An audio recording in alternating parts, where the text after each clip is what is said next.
Много често ме питате дали може да правите бизнес без да се показвате, без да показвате физиономията си, без да говорите за себе си, без да разказвате лични неща за вас.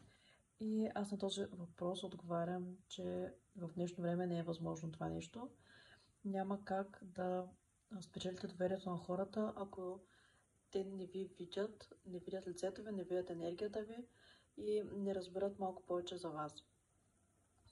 Има хора, които го правят това, имат клиенти, но те са еднократни клиенти. Аз, както съм казвала и преди,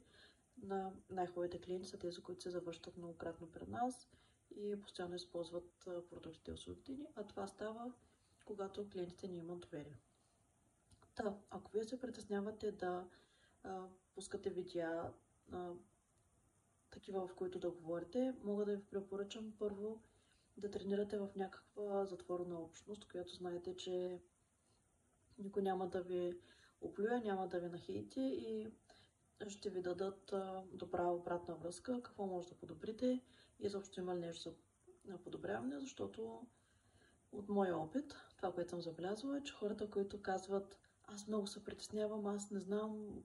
какво да кажа, когато видя камерата срещу мен, аз блокирам, мисълта ми спира да тече, общо те се представят най-добре пред камера и изобщо не си личи никакво притеснение и ако те не кажат, че се притесняват, никой няма да го забележи. Така че тренирайте видеа, важни са и трябва да има видеа в днешно време, за да имате продажби.